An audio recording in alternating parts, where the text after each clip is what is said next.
The cabin sat quietly at the edge of the forest, surrounded by swaying pines and whispering wind. Don't forget to like, comment, and subscribe for more captivating stories. To the world outside, it was just another wooden home tucked away in nature's arms. But to Ilara, it had become something entirely different, a place where silence had turned into her loudest companion. Each morning, Ilara would wake up with a familiar tightness in her chest. The sun would rise as usual, casting golden threads through the lace curtains, but the warmth never quite touched her heart. She'd go through the motions, open the windows, sweep the porch, feed the animals. To anyone passing by, she might look like a woman living a peaceful life in the woods. But peace had long since left her. Only one soul truly knew her sorrow. Aurelian, her magnificent coal-black stallion. He wasn't just a horse. He was her guardian spirit, a quiet witness to her hidden world. Every day, he would watch from the stable as Ilara moved about the cabin, her energy dim, her eyes weary. Though he could not speak, his presence was always a comfort, a heartbeat that echoed her own. Ilara had once been a vibrant woman. She had laughed easily, spoken freely, and believed in the beauty of small things. But over time, those pieces of her had scattered like leaves in the wind. No single moment had caused her to change. It was the slow erosion of hope, like waves wearing down a cliff. And then came the night that changed everything. A storm had begun to stir on the horizon, gray clouds rolling in with the low grumble of thunder. Ilara stood on the porch, her arms wrapped around herself, watching the sky darken. There was a strange energy in the air that night. Not fear, but something deeper, something ancient. Even Aurelian had begun to pace in his stall, tossing his head with unease. As the wind picked up and rain began to fall in sheets, Ilara felt the weight in her chest grow heavier. She sat on the floor inside the cabin, staring at the flickering fireplace, her mind as turbulent as the weather outside. She thought of her father, the one who had given her Aurelian before passing on. She thought of her mother, whose lullabies still echoed in her dreams. And she thought of all the days that had slipped past her like mist, without joy or direction. The storm outside grew fierce, rattling the windows and howling through the trees like a wild animal. Then, without warning, the stable door slammed open with a force that made the entire cabin shudder. Ilara jumped to her feet, heart pounding. She ran to the window. Aurelian was out. Lightning illuminated the yard, casting the horse in a surreal, almost mythical light. His mane whipped like silk in the wind, his nostrils flared, eyes wide and glowing with something Ilara had never seen before. Power, awareness, intention. Aurelian, she called, her voice cracking with emotion. He turned his head toward her. For a moment, their eyes locked. She felt it. The bond, the message, the unspoken vow. It was time. Grabbing only what she could carry, Ilara flung open the back door and stepped into the rain. The cold bit her skin, but she welcomed it. It felt honest, cleansing, real. She dashed across the yard to meet Aurelian, who approached her calmly despite the chaos around them. She reached for his mane, pressed her face into his neck. "Let's go," she whispered, and he seemed to understand. With surprising ease, she mounted him bareback. The moment she settled in, Aurelian surged forward, his powerful legs cutting through the mud like arrows.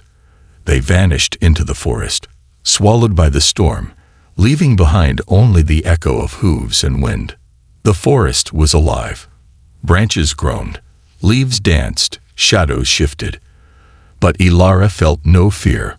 With Aurelian beneath her, she felt guided, protected. Every turn he took, every path he chose, felt deliberate. She clung to his neck, burying her face against him, trusting fully for the first time in years. As they rode, the rain began to ease.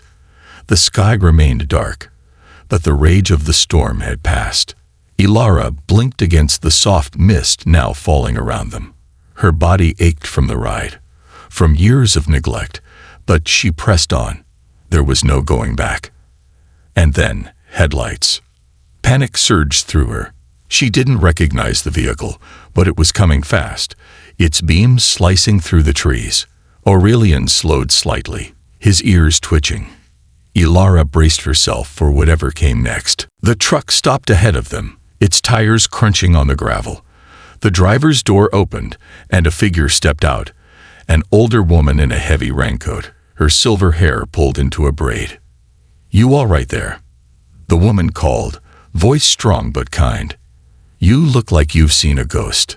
Ilara hesitated, gripping Aurelian tighter. "I'm not here to hurt you," the woman added, stepping into the light. "Name's Juniper. I run the animal sanctuary down the valley. Was headed home after a long shift. You need help." Ilara opened her mouth, but the words didn't come. Instead, she nodded. "Let's get you warm then.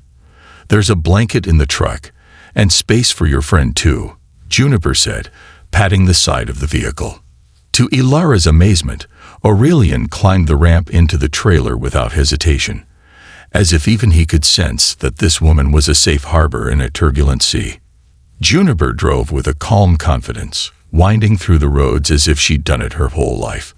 Inside the truck, warmth returned slowly to Ilara's fingers and cheeks.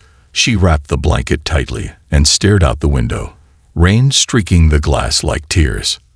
"I've seen that look before," Juniper said softly. "You don't have to explain anything if you're not ready. But you're not alone anymore." The words hit Ilara like a gentle wave. Not alone. The thought felt foreign, almost dangerous in its hopefulness. They arrived at a small homestead nestled between hills and trees. The house was simple but inviting, with warm lights glowing from within and smoke curling from a chimney. Juniper helped Ilara down from the truck and led Aurelian to a warm stable lined with fresh hay. "You both can rest here," Juniper said. "Stay as long as you need." Inside the house, Ilara found a warm bed, dry clothes, and something she hadn't felt in years: safety. That night she cried, not out of fear or pain, but relief. She cried for the years lost, for the girl she used to be, and for the future that now felt possible. In the weeks that followed, Ilara began to rebuild, not just her life, but herself. With Juniper's quiet guidance, she found strength in tending the sanctuary, caring for injured animals, and helping others who came seeking refuge. She and Aurelian would walk the fields at sunrise, breathe in the golden light, and listen to the world wake up with new purpose. Her back still bore the marks of her past, but her spirit no longer did. The scars were not shameful. They were symbols of survival, etched in flesh and heart. One evening, as they sat on the porch sipping herbal tea, Juniper turned to her and said, "You've got a fire in you, Ilara. I see it more every day. You're going to help people, just by being you." Ilara smiled softly, watching Aurelian nudge the fence post with his nose. "He helped me remember," she said, "that I was still worth saving." Juniper nodded. Sometimes nature sees what people miss, and perhaps that was the truth of it. Ilara's salvation hadn't come in a grand rescue or dramatic confrontation. It had come in a bond, silent, strong, and unwavering. A bond that had carried her through the darkest storm and into the dawn. Now, every time the wind stirred the trees, every time a storm rolled through the valley, Ilara didn't flinch. She listened, because she knew, even in the fiercest winds, even in the darkest nights, whispers of hope could still be heard.